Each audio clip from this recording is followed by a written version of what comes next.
Well, here we go. Friday, finishing up, getting ready to travel on a Friday. It's my first, our first opportunity to go a day early.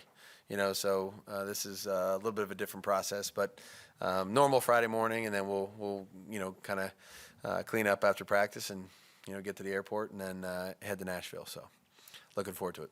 Coach Nick Saban once told me that after a disappointing stretch of games, sometimes it's a blessing to get on the road. You get away from everything. You're kind of isolated in a hotel.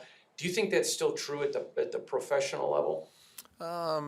If maybe some people would look at it that way. I mean, we're gonna go there and we're gonna get a good night's rest, and then we're gonna kind of be together, and do our thing tomorrow in terms of reviewing the film and all the elements of the game plan.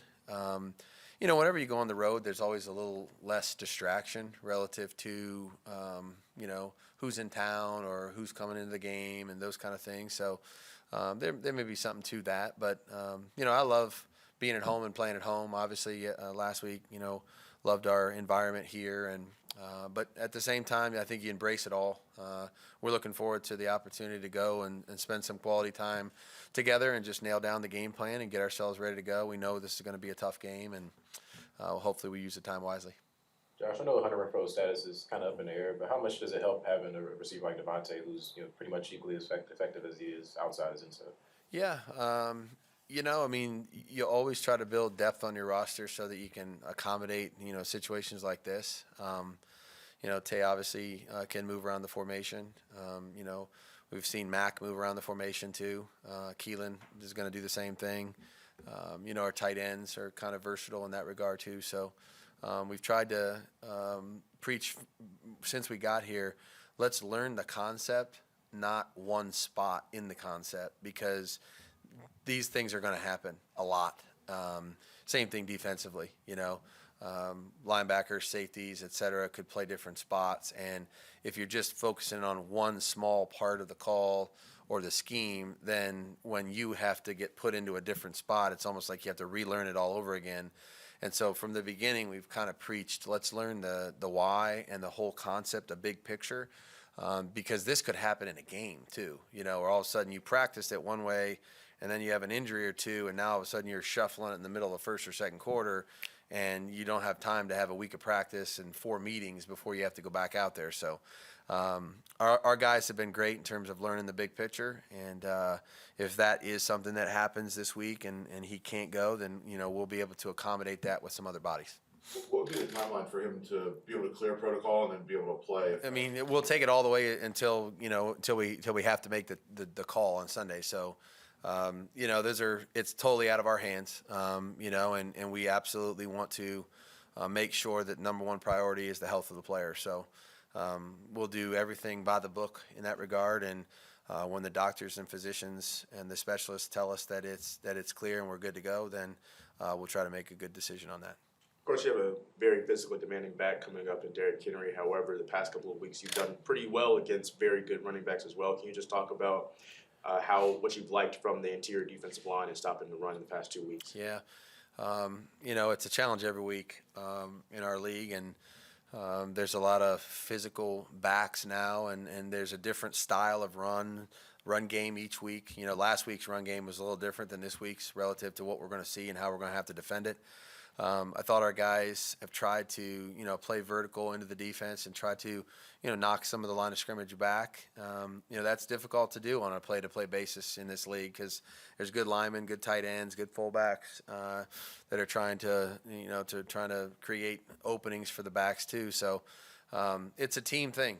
Run defense is always going to be about the team fitting together, playing your assignment, and being disciplined, along with being physical and tough. So one man can make a mistake and it could lead to a big play, and so there's everybody's a key cog. We talk about everybody being at the point of attack, whether the run starts this way or that way, it could find its way back to you quickly. And if you're out of your gap or you're out of position, then you could have an issue. So just continuing to stress our fits and our fundamentals, trying to play together and play off of one another, and that'll be really important, obviously, on Sunday. Josh, to follow it up, I've got two if you don't mind, but some people say, okay, you stack the box against Derrick Henry, but is it as simple as just loading it to stop him and to impact? Because, I mean, the one thing you've seen is a lot of teams haven't been able to reset the line of scrimmage against them to get hands on him, behind the line of scrimmage. Is it that simple, or? No, it is not. I wish it was. I wish it was. If you could say, hey, put the safety down and then it'll be all good. First of all, his success, he's a phenomenal football player. I think we all know that. But his success, and every running back would tell you this, is a product of a lot of other people doing a good job at their job as well, and a lot of times I think when runners get success, we kind of forget about the guys that are doing the dirty work in front of them, and their line plays really hard. They compete, they're physical. They use a lot of different run schemes. It's not just one thing. And so there's they have misdirection, they have outside zone, they have inside zone, they have gap schemes, they toss the ball, they use, missile motions to try to, get your eyes in the wrong spot. So it really wouldn't make any difference. I mean, if you're in a post safety defense or a split safety defense, there's an assignment that you have on defense. And to me, the assignment and taking care of your responsibility is the most important part of it, regardless of how many people you have down there. And like I've said before, they get a vote too. There's different ways that they can attack you. They can put different personnel groupings out there. They can get small with a bunch of receivers. They can get big with a bunch of tight ends. So it really won't make any difference. We're going to have to play good run defense from whatever shell we're going to play it from, and obviously you're going to mix it up a little bit, hopefully. But they've run it well against however many, and nobody sees more loaded boxes than they do. Nobody. Coach, throughout training camp and watching. You had one more, Steve? Did you want more? No worries. I just want to make sure. Just you see that they've given up some explosive plays in the run game and in the pass game. And watching their tape, is there tendencies, whether it be personnel or shifts in formation, where you see potential things to exploit, or is it maybe just like a blown assignment? Which, I think that anytime you give up, first of all, this defense historically is one of the best in the league at forcing long drives, which means they don't give up a lot of big plays, in general terms. And I would say that when we've competed against Mike's teams and their defenses, for a long time now, like that's one of those chores that you just go into the game assuming that you're going to have to do it.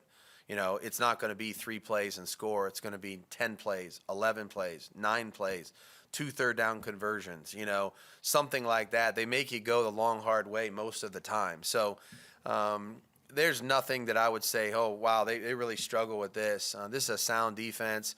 I know there's been a couple teams that have found an opportunity there and taken advantage of it. That's football, I think, more than anything. So, we're going to try to run things we know how to run, keep our eyes open, and if an opportunity presents itself for us to make a big play, then hopefully we can capitalize on it. But I don't think you can go into this game assuming that those are going to happen, because generally speaking, they don't give them up very much. They got 2 really good safeties that protect the deep part of the field very well and touch the ball too. So we just got to be disciplined, and execute. And like I said, a couple teams have found a few opportunities, and if those come and those present themselves, hopefully we can take advantage of them. Josh, they are clock eaters, and I'm just curious, how important is it, even if there isn't scores, for some types of drives, just so you can get your defense a rest? Yeah.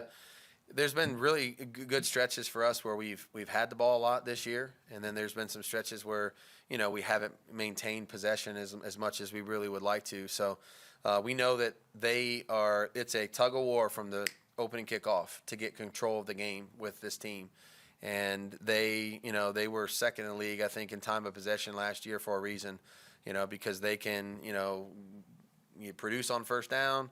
Keep second down short. If third and short is not a big, they can make third and shorts as good as anybody in the league. And then defensively, they're really good in short yardage, third and short.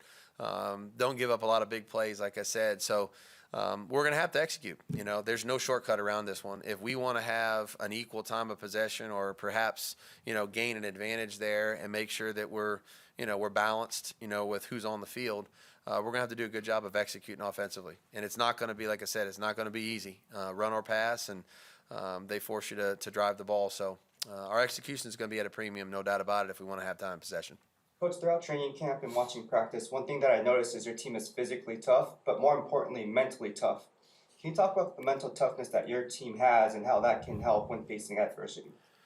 Yeah, I think we're, I think that's something that you continue to develop. And adversity always, kind of has a way of displaying, where you are in terms of your overall mental toughness, because there's a lot of things you could be thinking about, talking about, worrying about that are out of your control, things that have happened in the past that there's nothing we can do about those things.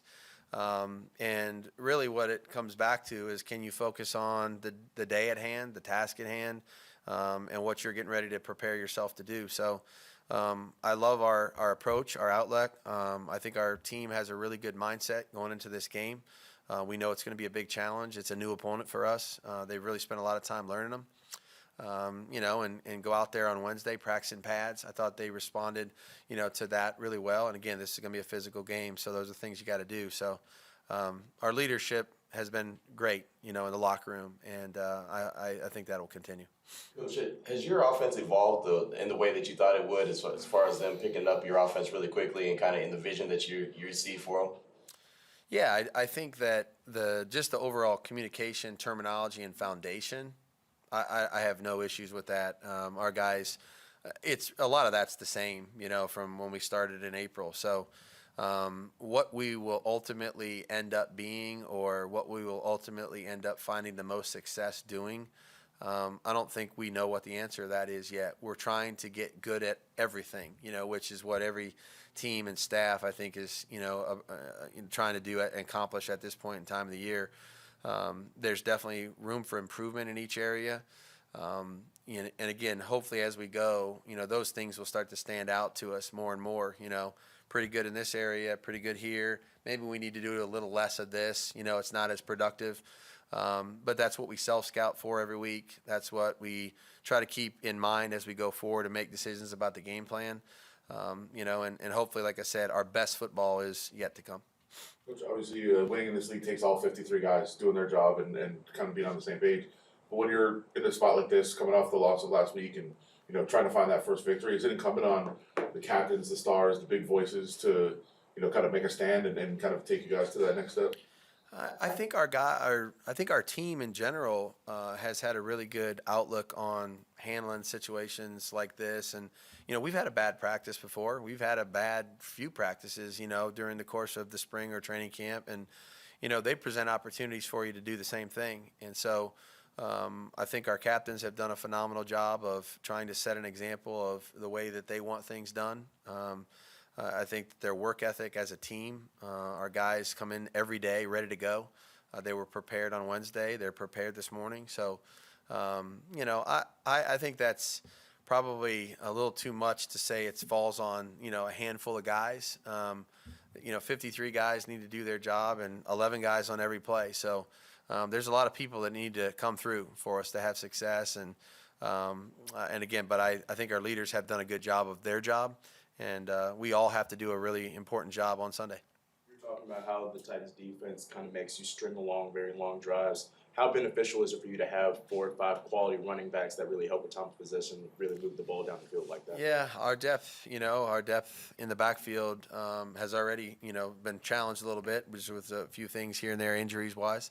And that's why we usually carry that number of backs. But it's going to be important, it'll be a little humid down there, different than here in terms of the overall humidity. But, whatever the game kind of what form it takes, I'm not exactly sure yet. But we'll definitely try to maintain our balance if we can. We've always tried to do that, and using those guys the best of their ability and the right roles is going to be important. So we'll see how it kind of shakes out this week. All right. Thanks, Coach. Thanks. Good to go? All right. Thanks, guys. Travel safe.